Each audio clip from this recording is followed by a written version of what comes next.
Hola, ¿qué tal? ¿Cómo estás? La paz sea contigo. Te doy la bienvenida a Metamorfosis y Vida con María Avalon, el canal en YouTube de Avalon, Psicología y Espiritualidad, Escuela para la Evolución del Alma, y Bésica Piscis Tours, Viajes Sagrados y Conscientes.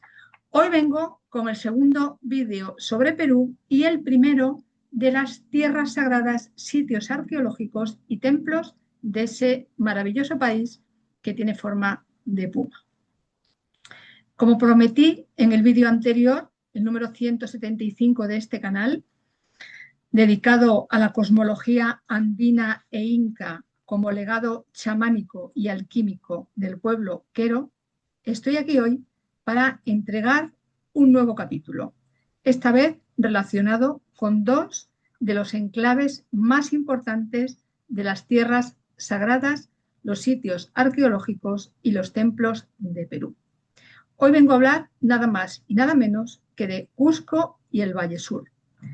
El Valle Sur es una zona menos conocida de Perú hasta el presente. Poco a poco va tomando fuerza, va tomando interés y está comenzando a ser más visitado por quienes viajamos al país de América del Sur que tiene forma de puma. Y que más allá de los lugares más conocidos y visitados, tiene mucho por descubrir, conocer y experimentar. Este, como acabo de mencionar, es el primero de los varios vídeos que dedicaré a los sitios arqueológicos, tierras y templos que he visitado en Perú. Su energía lo merece. Además, sé, y cada vez se manifiesta de manera más clara, que una parte de mi propósito para esta encarnación tiene que ver con conocer, integrar y llevar a la unidad distintas cosmologías, enseñanzas, sabidurías, sistemas de distintos lugares de la Tierra, que al final todo confluye en un mismo mensaje. El mensaje siempre es el mismo: otros personajes, otros territorios, otros paisajes, otras vestimentas, otros tiempos. El núcleo, el centro del mensaje siempre es el mismo. Y esa parte de mi propósito para esta encarnación, primero de todo, tiene que ver con recuperar la memoria de todo cuanto estuvo velado, reprimido, prohibido, olvidado. Después, llevarlo a mi propia vida y, por último, tal vez lo más importante, compartirlo con quienes ya tienen los ojos bien abiertos para ver y los oídos suficientemente despejados para escuchar lo que ya está desvelado y disponible para la ascensión humana y planetaria. Y voy a hablar primero, aunque el vídeo está dedicado a Cusco y el Valle Sur, primero voy a hablar un poco, por su importancia y porque va a servir de referencia para el resto de los vídeos, de la cordillera de los Andes y de las líneas CETI. Sin embargo, como de costumbre, primero los agradecimientos. Gracias a todo lo que es, gracias a toda la gente que conozco, que he conocido, que estoy por conocer, gracias al universo entero, gracias a todos por todo. Y bendiciones infinitas desde aquí. Se me olvidaba. Gracias por estar aquí, especialmente en el planeta Tierra, también en este canal. Te invito a suscribirte, te invito a dar like si te gusta el vídeo, a compartirlo con quien consideres que ya puede entender y le puede venir bien su contenido, por comentar y también por visitar mis sitios web y mis plataformas que están detallados en la caja de contenidos. Y ahora sí, empiezo con la información de esta entrega. Y primero, la cordillera de los Andes, que es importantísima en la actualidad. Y no desde hoy, sino desde hace ya unos años. La cordillera de los Andes, que ocupa la zona occidental de América del Sur, bordeando toda su costa en el Océano Pacífico, nace en Tierra del Fuego y atraviesa de sur a norte Argentina, Chile, Bolivia, Perú, Ecuador, Colombia y el occidente de Venezuela, casi nada, ensanchándose y estrechándose en distintos lugares de esos países. Y en el centro de la cordillera de los Andes está Perú. Y en la región suroriental de este país con forma de puma, que no me canso de decirlo lo del puma, ya explicaré en su momento la importancia que tiene el puma, se encuentra Cusco, considerado centro de la tierra por los antiguos Inca. Los habitantes de estos altísimos parajes, que cuentan con una altitud media de 3.000 a 4.000 metros sobre el nivel del mar, son llamados de dos maneras: pueblos andinos y pueblos quechua, denominaciones ambas referidas al pueblo o nación quero, como principalmente son conocidos los moradores de estas sagradas, alquímicas y chamánicas tierras. Una de las más potentes que conozco, al menos así es como yo lo he sentido en los días que he estado allí y como lo sigo sintiendo cada vez que pienso en todos los lugares que he visitado. O pienso o aparecen en meditación o aparecen en las experiencias nocturnas. Así que, indudablemente, mi relación con Perú va a ser larga. Y así como en el cuerpo humano existe una corriente de energía y luz que desde la base de la columna vertebral asciende hasta alcanzar la parte superior de la cabeza, si es que hacemos las labores energéticas y alquímicas correspondientes, igualmente existe en el planeta Tierra esa corriente de energía y luz terrestre que es llamada Kundalini o serpiente de luz por la antigua ciencia del yoga. Y la cordillera de los Andes, desde el año 2012, es el hogar central de esa serpiente de luz que se mueve por dentro del planeta Tierra. Sé que esto ya es conocido por mucha gente, no estoy descubriendo nada nuevo, sin embargo, es imprescindible, es fundamental recordarlo. Y en ese punto central, en la cordillera de los Andes, esa serpiente de luz, esa energía de la Tierra, recorre de norte a sur y de oriente a occidente este planeta. No hay un solo punto en el planeta que quede fuera de esa corriente de luz y energía que hasta esa fecha de 2012 tuvo su centro bajo la cordillera de los Himalaya.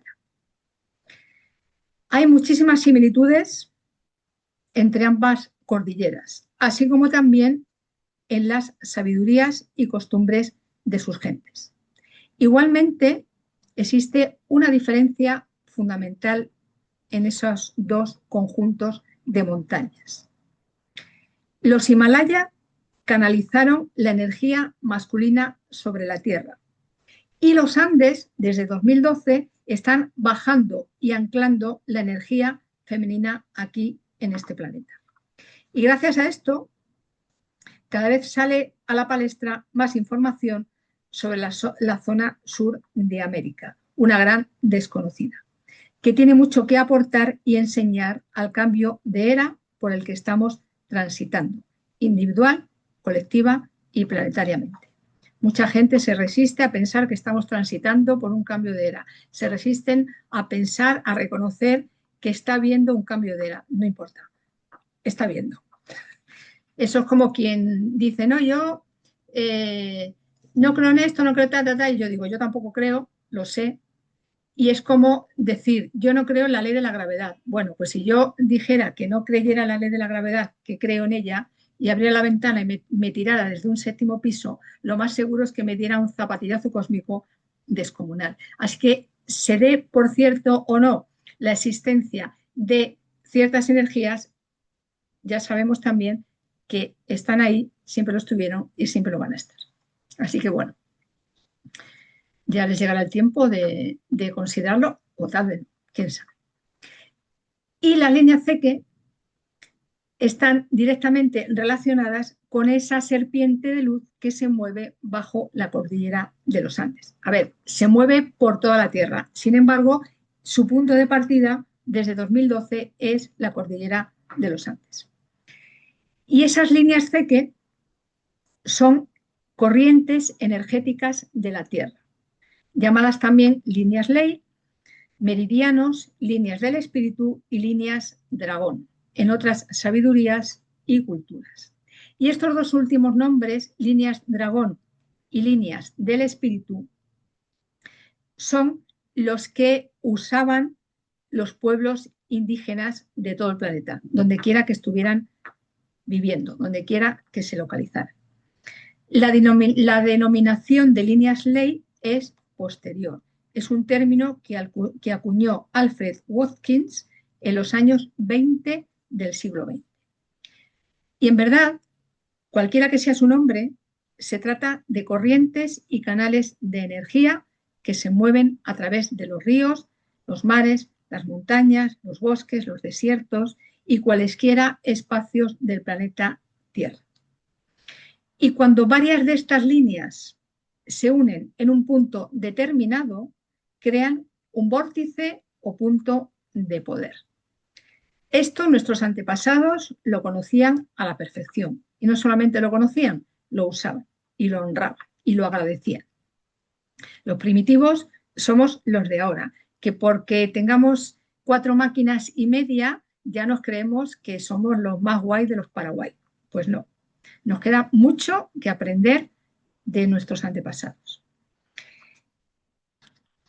Y una de las cosas que nos queda, que tenemos que aprender, que tenemos que recordar, es que eran muy conscientes de que la Tierra, como todo cuanto vive en ella, es un ser vivo, está vivo. Bueno, todo en el cosmos infinito está vivo. Además de que todo también sabían que está dotado de consciencia y de conciencia. En un grado determinado, en un grado diferente, sí. Sin embargo, conciencia y consciencia existe en todo, incluso en las piedrecitas que están por los caminos. Y esto es algo que tiene mucho que ver con cuidar la tierra, también con cuidar nuestra propia tierra y con considerar a esta gran nave que camina por el espacio, que navega por el espacio, considerarla como se merece y cuidarla y amarla como se merece. Y la gente de los Andes menciona 3 categorías de líneas Zeke, cada una de ellas con sus propias frecuencias energéticas y características. Y esos nombres son Collana, Payán y Callao. Collana es la línea Zeke que porta la frecuencia de la atemporalidad y el espacio fuera de nuestra dimensión física. Collana está alineada con el cóndor y el Hanan Pacha de la cosmología andina, precisamente de lo que hablé en el vídeo anterior, el 175 de este canal. Y Collana canaliza la frecuencia del gran arriba al núcleo de la Tierra. Estas líneas Zeke, las Collana, vibran más allá del tiempo y del espacio, por lo que están conectadas con los cielos, las estrellas y los distintos cuerpos de la fuente. La línea Payán canaliza la frecuencia del tiempo y del espacio de la realidad física y terrena, esta, la de la superficie, la que comunica el gran arriba con el gran abajo por medio del gran medio. Es la línea ley de la realidad de tercera dimensión en la cosmología andina. Y la línea Payán está alineada con el Puma y el Kai Pacha. Y la tercera línea Zeke es la Callao, que también canaliza la frecuencia del tiempo y del espacio terrestres. Está alineada con la serpiente y el Uku Pacha en la cosmología andina y canaliza la frecuencia de nuestros impulsos instintivos, deseos y necesidades. Allí donde dos o más de estas líneas ceque se intersectaban en un punto e iban juntas, eran los lugares elegidos para construir templos y otros espacios sagrados y de poder, como por ejemplo las huacas. Sin embargo, algunas de las huacas, lugares sagrados, en los Andes, no estaban asociadas con confluencias de líneas energéticas, sino con eventos astronómicos concretos y posiciones astrales. Porque como ya he dicho en otras ocasiones, y vuelvo a decir hoy y seguiré diciendo, nuestros antepasados no solamente miraban al frente, no solamente miraban alrededor, también miraban arriba y también miraban abajo y por supuesto también miraban al centro, porque todo lo que estaba arriba y todo lo que estaba abajo y todo lo que está en la superficie les servía no solamente para organizar su vida, para organizar sus ciudades cuando empezaron a existir ciudades, sino también para la propia organización de su ser. Claro, actualmente, lo que he dicho antes de las máquinas, que cada vez más personas, y lamentablemente incluso niños y niñas que van en cochecitos ya de bebés, van con una pantalla delante y van mirando a la pantalla, pues claro, quien esté mucho tiempo mirando a una pantalla con la cabeza hacia abajo, se olvida de no ya solo de mirar al horizonte, sino de mirar hacia arriba y de mirar hacia abajo. En fin, confío en que eso dure poco. Y ahora sí voy a comenzar a hablar de Cusco, centro de la tierra en el Imperio Inca. Tengo que decir que de todos los lugares en los que he estado en Perú, para mí Cusco ha sido lo más de lo más. Ni Machu Picchu, que ha sido tremendo. Sí, fue tremendo estar en Machu Picchu. Ya contaré en un vídeo posterior la aventura que fue llegar a Machu Picchu. En todos los demás, en el Valle Sagrado, en el Valle Sur, del que voy a hablar luego.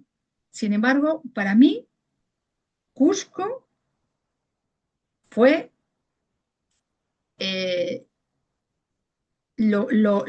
pues eso, lo que he dicho, lo más de lo más. Es que no puedo ni explicarlo con palabras. Y Cusco está en la región suroriental del Perú, que como mencioné antes está en el centro de la cordillera de los Andes. O sea, ya que Perú está en el centro de la cordillera de los Andes, es tremendamente significativo igualmente.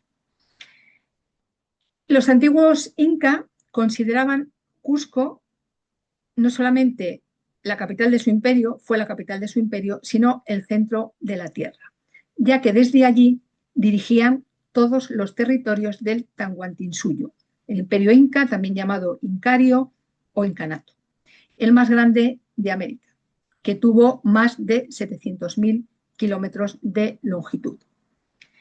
Y ese desarrollo del Cusco y ese desarrollo del imperio inca se considera que tuvo dos grandes periodos. El primero alrededor del año 1200 y el segundo alrededor del año 1400, ambos de la era común.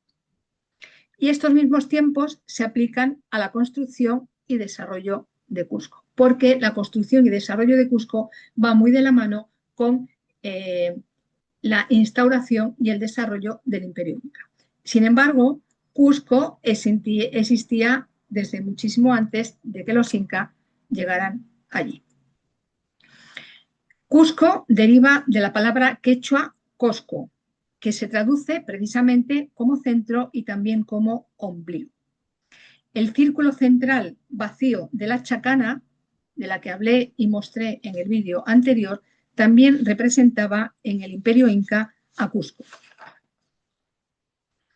Todavía hoy, la ciudad de Cusco goza de una alta estima entre las gentes de Perú, desde luego también en quienes la visitamos, porque todavía mantiene el mismo magnetismo y misticismo que tenía en tiempos de los primeros Inca. Por el momento, Ignoro si viví en Cusco en ese tiempo o en algún tiempo anterior o posterior. Lo que sí puedo afirmar es haber vivido y sentido ese magnetismo místico, sagrado y alquímico de Cusco en los días que estuve allí. Algunos felizmente, algunos más de los que en principio había previsto. Y hoy no voy a contar por qué. Ya lo contaré cuando corresponda, en un vídeo posterior. En cuanto bajé del avión en el aeropuerto cusqueño, supe que había llegado a otra dimensión.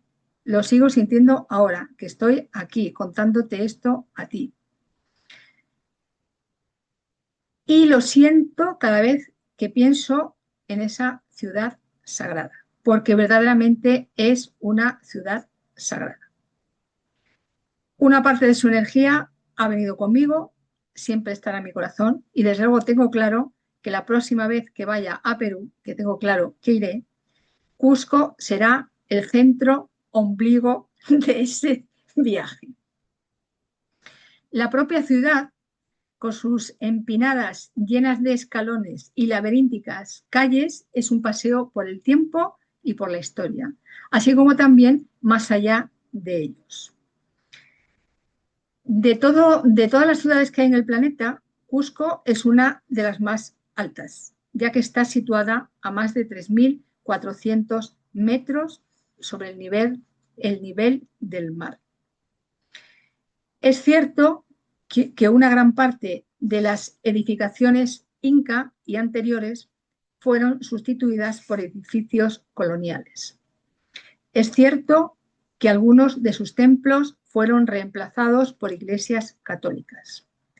Es cierto también que mucho de su esplendor no está visible. Sin embargo, es posible sentirlo, olerlo, saborearlo, respirarlo y permitir que entre en lo más profundo del ser. Yo, desde luego, fue lo que hice. Aunque también tengo que decir que no todo fue bello en el Cusco y en general en Perú y en general en muchos otros lugares del planeta Tierra, como muy bien sabemos.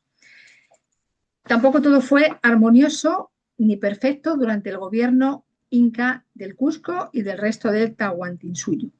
Hubo muchos conflictos, muchas luchas de poder, mucho derramamiento de sangre, y no solo por parte de los españoles dirigidos por Pizarro, sino desde mucho tiempo antes. No obstante, la fuerza magnética, espiritual, mística y misteriosa de la tierra peruana sigue estando pura, prístina, incólume, a pesar de todo, transmitiendo su alta vibración energética y su tremendo poder, muy favorables para la labor alquímica y la evolución interior. Perú en general, Cusco en particular, es un lugar elegido por muchísima gente como iniciación a sanaciones, transformaciones, alquimia, etc. Ya sabes que cuando yo digo sanación, no me refiero a que nos tengamos que curar, no estamos enfermas de nada. Me refiero a lo que tenemos que transformar, a lo que tenemos que alquimizar, metamorfosear y, si es posible, angelomorfosear.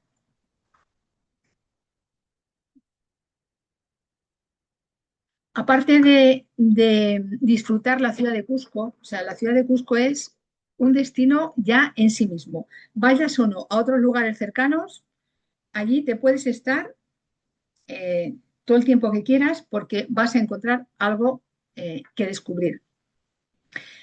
Sin embargo, son también varios los lugares que se pueden visitar y que están cerca de esa ciudad que fue diseñada con forma de puma y cabeza de halcón. Hay quienes dicen que toda ella fue diseñada con cabeza de puma y hay quienes dicen que fue diseñada con cabeza de puma y con cabeza de halcón. Bueno, da lo mismo.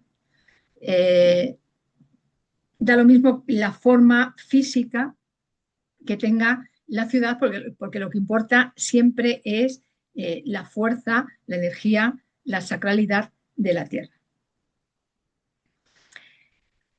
Algunos de los lugares están bastante cerca de la ciudad, otros están a más distancia, sin embargo, todos merecen ser visitados, conocidos, experimentados y sentidos.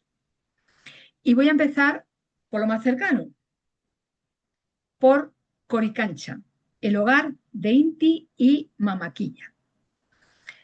En el centro mismo de Cusco, en tiempo inca, fue erigido el Coricancha, centro espiritual del imperio y conocido como Corazón del Puma. Y así como Cusco era el centro del mundo para los incas, Coricancha era el centro de Cusco. Y como consecuencia, Coricancha no solo era el centro de todas las ceremonias espirituales y celebraciones del Cusco y el imperio inca, también era considerado el punto central del sistema de líneas Zeki.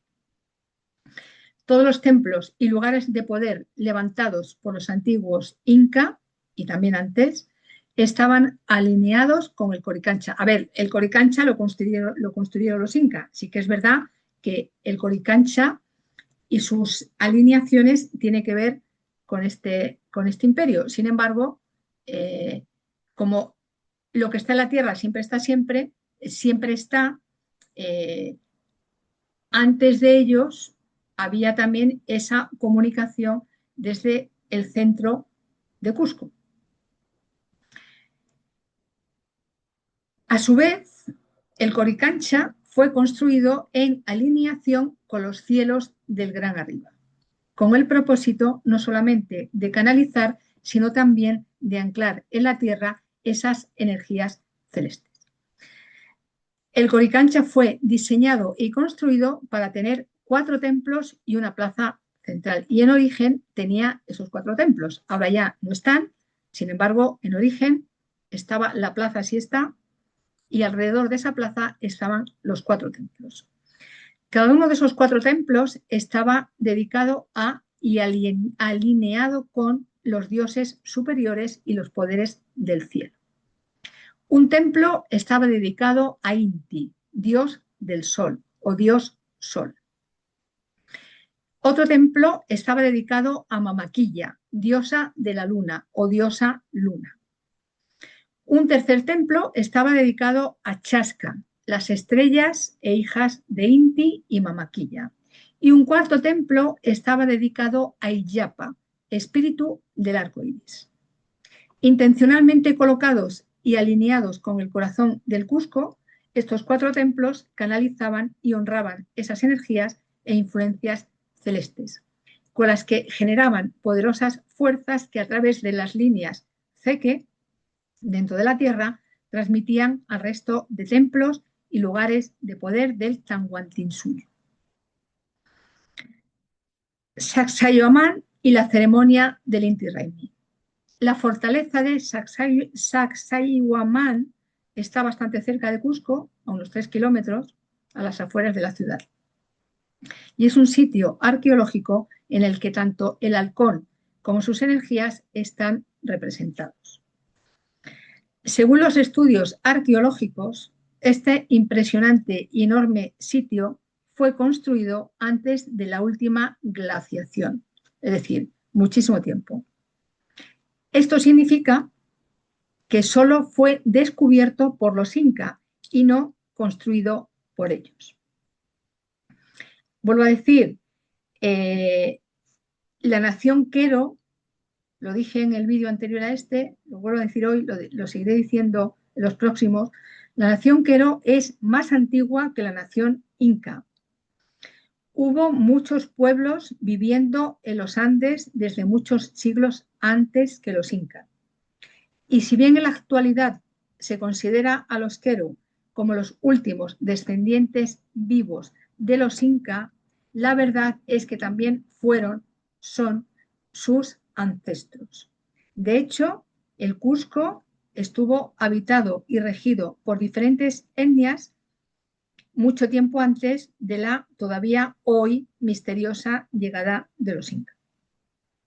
Igualmente, hubo otros imperios anteriores, como por ejemplo el Huaru, que tuvo una importancia tan grande como el Inca.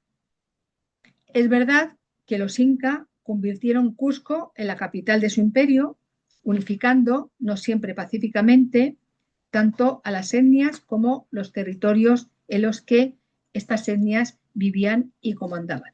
Sin embargo, no fueron los primeros que vivieron allí.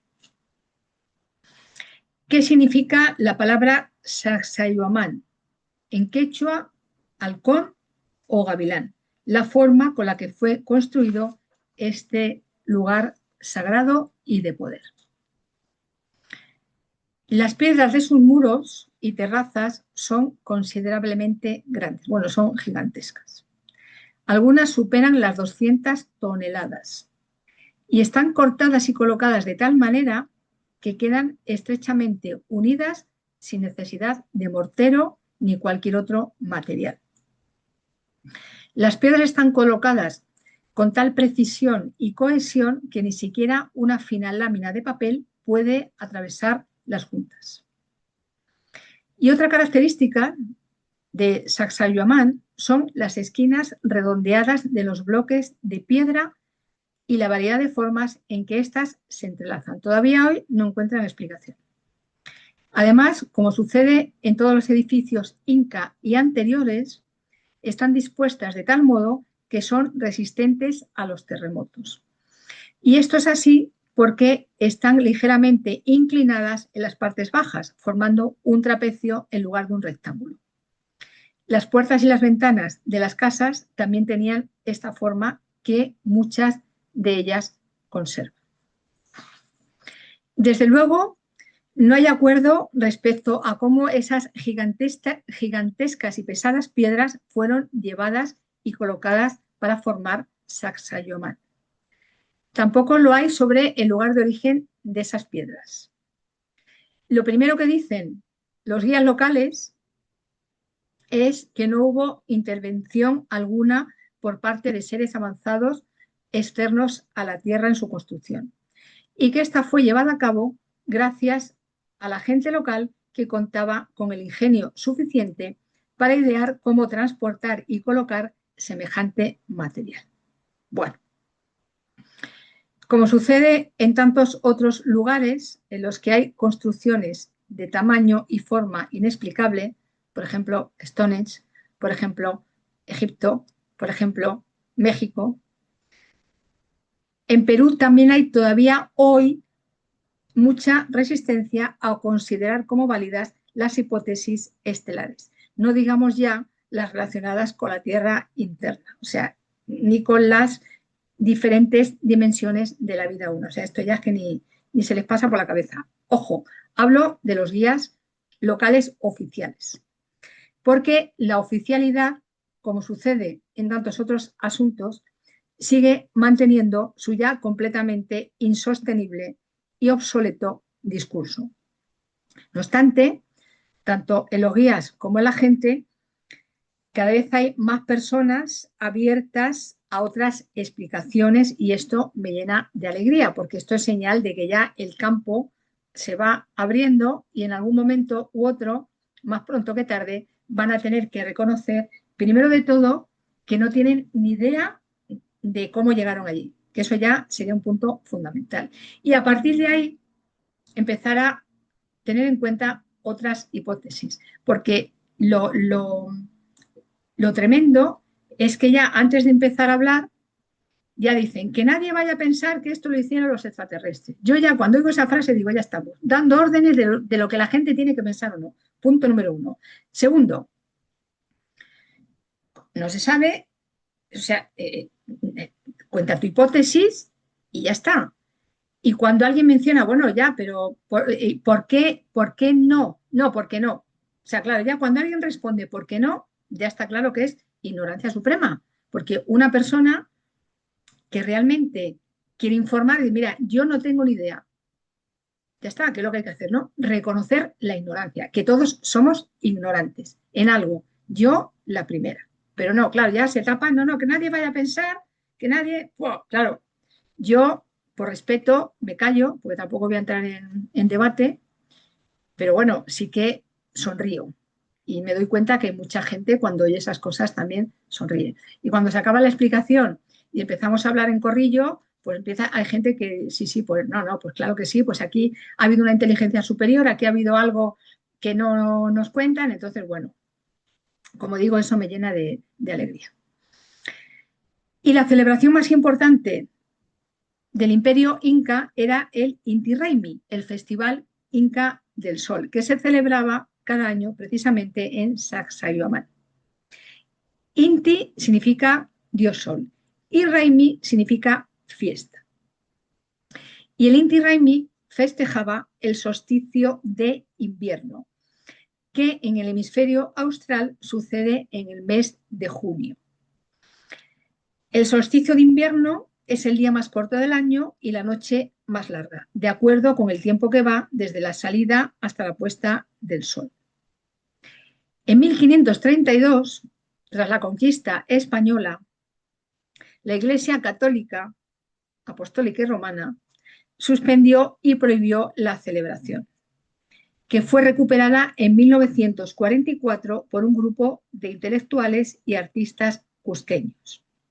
No obstante, la fecha inicial, 20-21 de junio, que es cuando suele suceder el solsticio de invierno en el caso del hemisferio austral y de verano en el caso del hemisferio boreal, fue sustituida por el 24 de junio, festividad de Juan Bautista.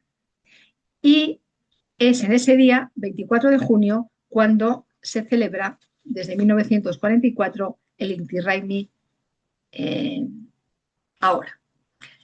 Entonces, aunque la fecha no sea la que tiene que ser, pues bueno, está a 3 días de distancia. Lo importante es que se ha recuperado esa festividad y se ha recuperado la importancia de reconocer, honrar y celebrar los solsticios, los equinoccios y demás festividades que suceden en la rueda del año y que tanto tienen que ver con la vida no solamente del planeta Tierra, sino también de los seres humanos y demás especies y razas que habitamos en ella.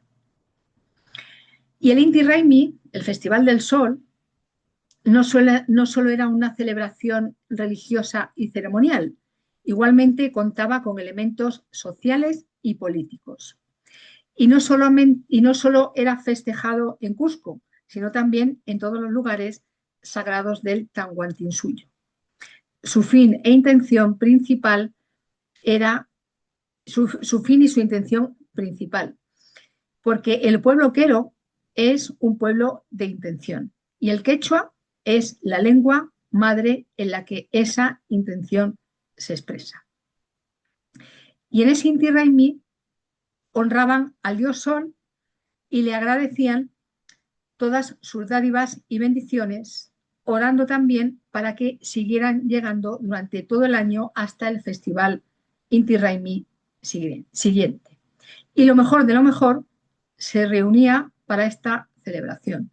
Danzantes, músicos, alimentos, vestimentas, todo lo más hermoso se llevaba desde distintos lugares hacia ese templo de Sacsayhuamán para celebrar el Inti Raymi. Kenko, los manantiales del agua y el bosque de eucaliptus. A muy poca distancia de Sacsayhuamán está el complejo arqueológico de Kenko y al lado mismo de él un magnífico bosque de eucaliptus.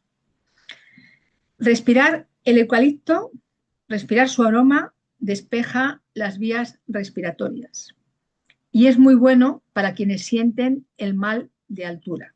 De hecho, con sus hojas se elabora un alcohol que frotado en las manos y olido ayuda a respirar y suavizar las molestias que tienen quienes se ven afectados por la altura. Y la verdad es que los bosques de eucaliptos abundan en Perú, donde se dice que hay unas 800 especies diferentes. Y como está tan alto y en lugares tan altos la contaminación no está, pues es verdad que yendo por las carreteras, yendo por las calles, se huele el olor del eucalipto. ¿Y qué es Kenko? Pues Kenko es un conjunto arqueológico similar a una chincana. Está compuesto por una inmensa cantidad de piedras de andesita.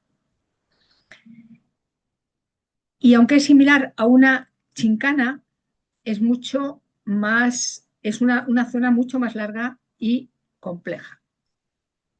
En quechua, Kenko significa zigzag y su nombre hace referencia a un área tallada que ya no se puede visitar.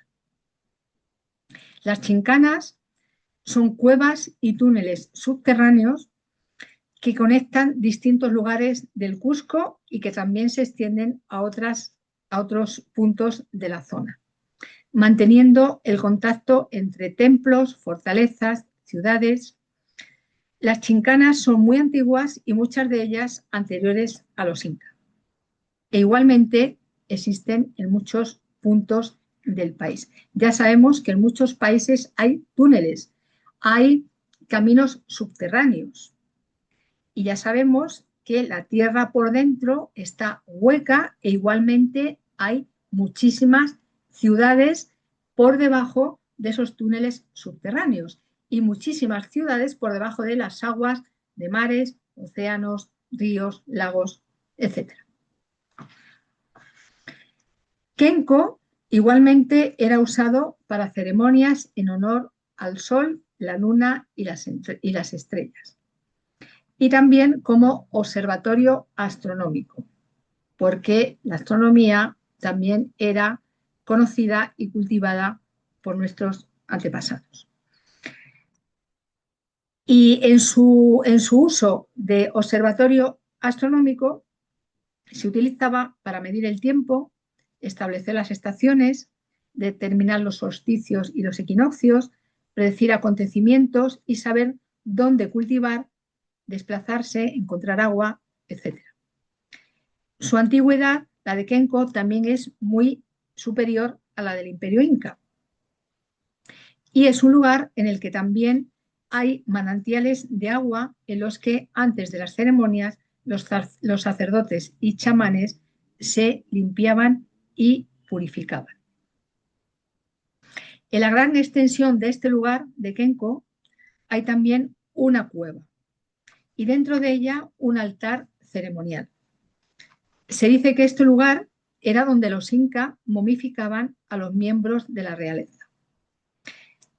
Es un lugar muy frío y la verdad que el frío y el clima natural de la caverna favorecía el lento y cuidadoso secado del cadáver, mientras que el uso de plantas como la muna, una hierba muy fragante, completaría la conservación. Es necesario saber que las momias de los antepasados, mucho más en la realeza, no solo eran consideradas en alta estima por los incas y anteriormente, sino que también seguían teniendo los mismos privilegios que habían tenido en vida las personas a las que pertenecía esa momia. Conservaban la propiedad de sus bienes que habían acumulado en ella y cada vez que había una celebración, la momia igualmente era sentada a la mesa y se colocaba un plato de comida ante ella. Esto a mucha gente le suena a estupidez y desde luego de estupidez tiene menos y nada, tiene mucho sentido. Y sobre todo nos recuerda, a ver, esto ahora ya no se hace, nos recuerda una vez más el gran respeto de los antiguos por los antepasados. Que además también hemos de reconocer que nuestros antepasados somos nosotros, nuestros descendientes somos nosotros los que estamos ahora. Entonces, reírse de los antepasados es reírse de nuestras vidas anteriores y de reírse de nuestras vidas posteriores. Y como sucede en el resto de lugares antiguos en esta área, cerca de Cusco, Kenko fue usado por los incas más que construido por ellos.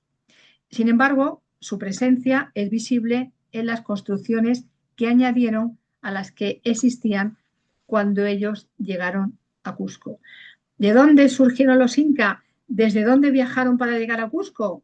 hoy no toca. Otro día lo contaré. Y voy a hablar ahora del Valle Sur. El Valle Sur se llama así porque se encuentra al sureste de Cusco, en la carretera que lleva hacia Puno. Y guarda dos tesoros arqueológicos sagrados y poderosos, poco conocidos y visitados hasta ahora. Se trata de Tipón y de Piquillacta. Yo siempre que viajo, y además, claro, ya cuando viajo, o sea, antes de salir, ya voy predispuesta a ver cosas que ve la mayoría de la gente, porque claro, ya si voy, pues tampoco voy a dejar de verlo, y también todo tiene su punto de interés y su punto de energía. Sin embargo, siempre voy pensando a ver qué cosa nueva me encuentro o a ver qué lugar me encuentro que no conozca y que merezca ser visitado. Bueno, pues como no podía ser de otra manera, en Perú eso también se cumplió. Y siempre que aparece la oportunidad de ver otra cosa distinta, pues aprovecho esa oportunidad. Porque está muy bien salir de lo conocido. Salir de lo conocido siempre tiene ventajas y sorpresas inesperadas. Y no solamente durante los viajes, en general. Si nos quedamos ahí en la puerta, en la silla, pues podemos conocer muy bien la puerta y la silla, sin embargo, no vamos a conocer más.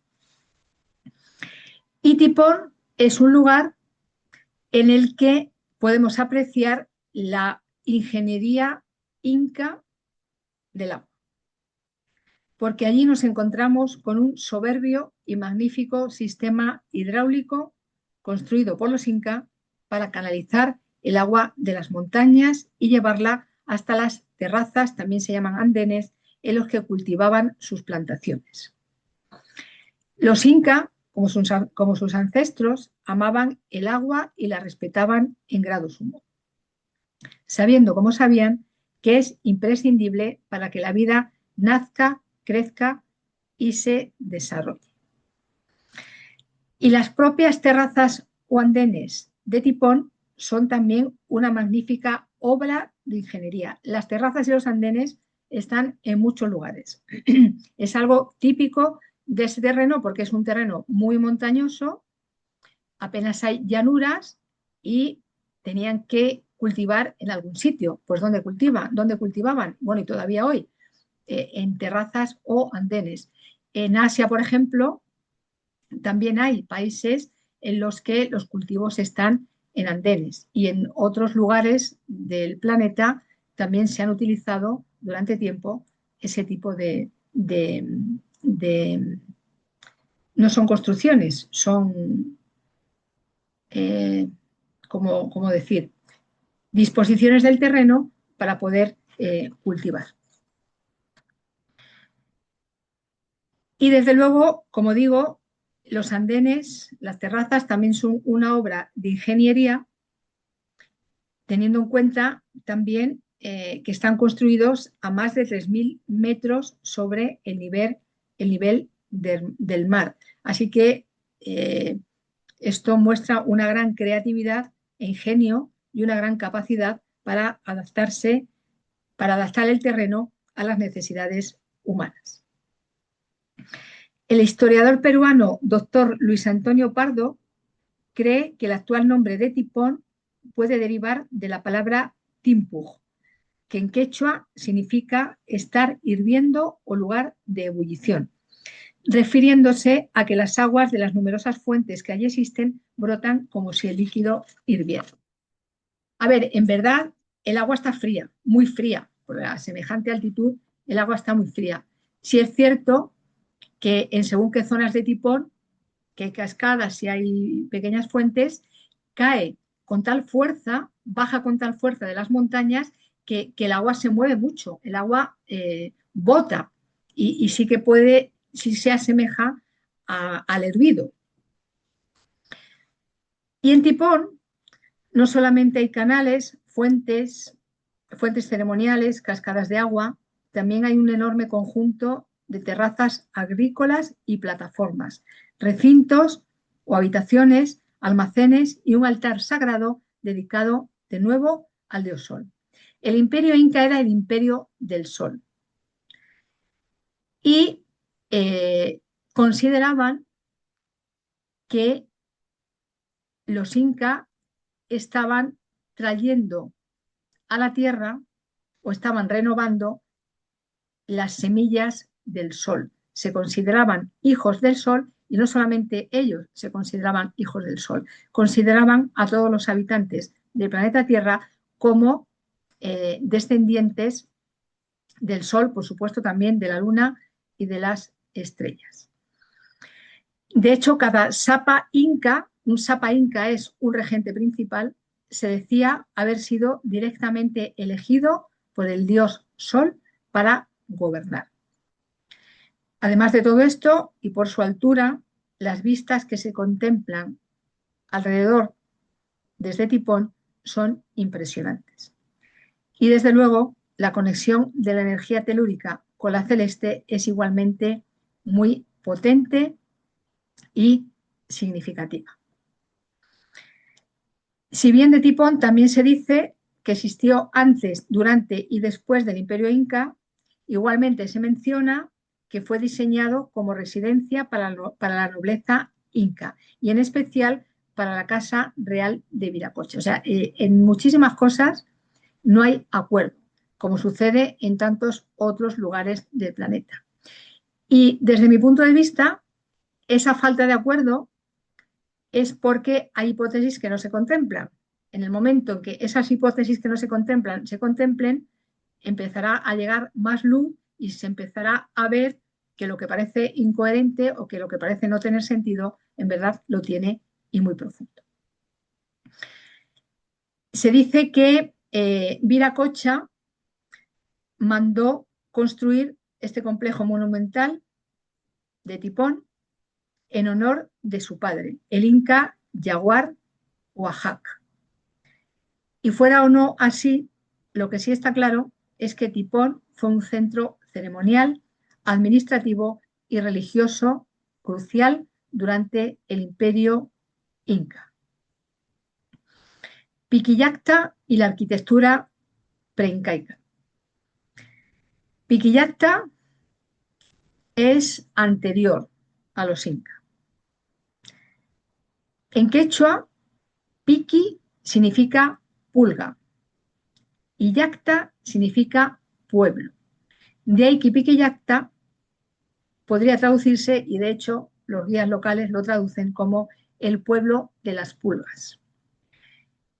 Y Piqui también hace referencia a algo muy pequeño, algo diminuto. Por tanto, también podría significar pueblo pequeño. Bueno, la verdad es que ninguno de estos nombres tiene relación con el lugar. No hay pulgas, al menos en la actualidad, o al menos cuando yo estuve no había pulgas. Y lo de pequeño, desde luego, es un chiste bien grande, porque el lugar es enorme y se extiende por un área de aproximadamente 50 hectáreas. Parece ser que ese nombre actual de Piquillacta es posterior a la llegada de los españoles y se desconoce cómo se llamaba durante el incanato. Y mucho más desconocido es cómo se llamaba antes del periodo inca. Lo cierto y verdad es que Piquillacta es una ciudad inmensa que fue ocupada por los Wari, los he mencionado antes, una cultura andina que se desarrolló entre los años 100 y 1200 de la era común, tanto en los Andes centrales y del sur como también en parte de la selva de Perú, porque no solamente hubo un imperio en esas tierras, hubo otros, y este de los Wari fue seguramente tan significativo como el Inca, lo que pasa que desapareció y quedó un poco en el olvido.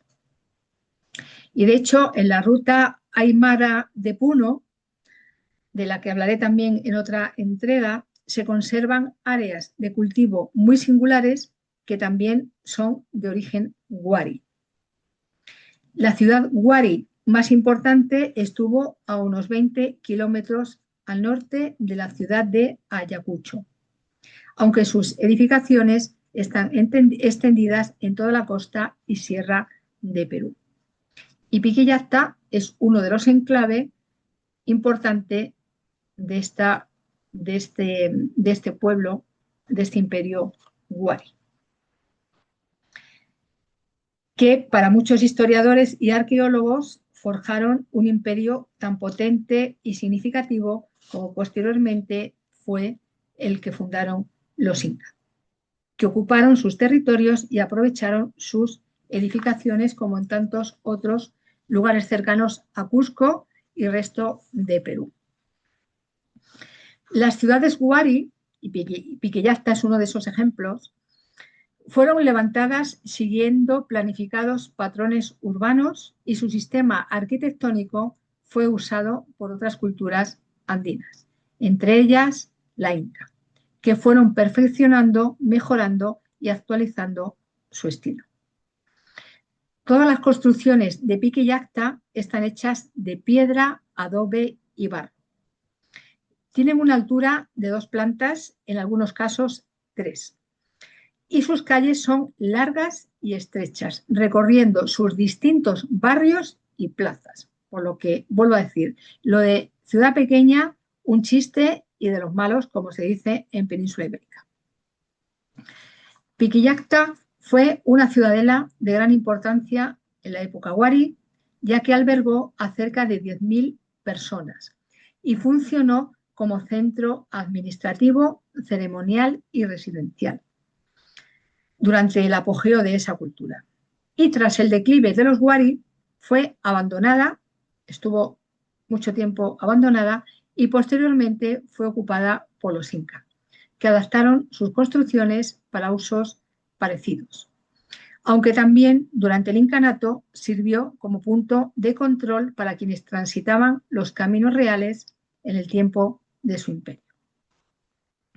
Y desde Piquillacta no solo se divisan las impresionantes e imponentes montañas andinas, también es posible ver la laguna Huacarpay, rodeada de hermosos y fértiles paisajes. Un pueblo cercano a Piquillacta es Andahuaylillas, donde se construyó la iglesia de San Pedro Apóstol, considerada la Capilla Sixtina de América.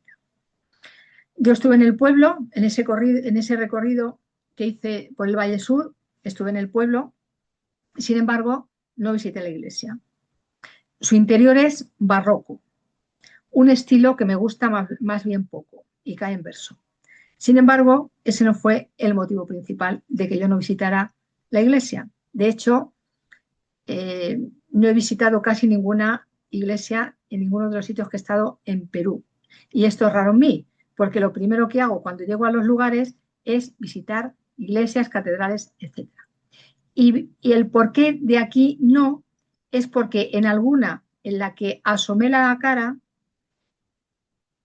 vi que como fueron construidas, fueron levantadas durante el tiempo de más influencia del catolicismo del siglo XVI, desde la llegada de Pizarro, guardan mucho de todo lo que yo ya no quiero mirar, que es la parte más luctuosa de lo que todavía ese sistema más político que religioso sigue transmitiendo. Entonces yo ya me niego a ver esas expresiones luctuosas de Yeshua, me niego a ver las vírgenes en esas expresiones de dolor, me niego a ver corazones con puñales, con espadas, me niego.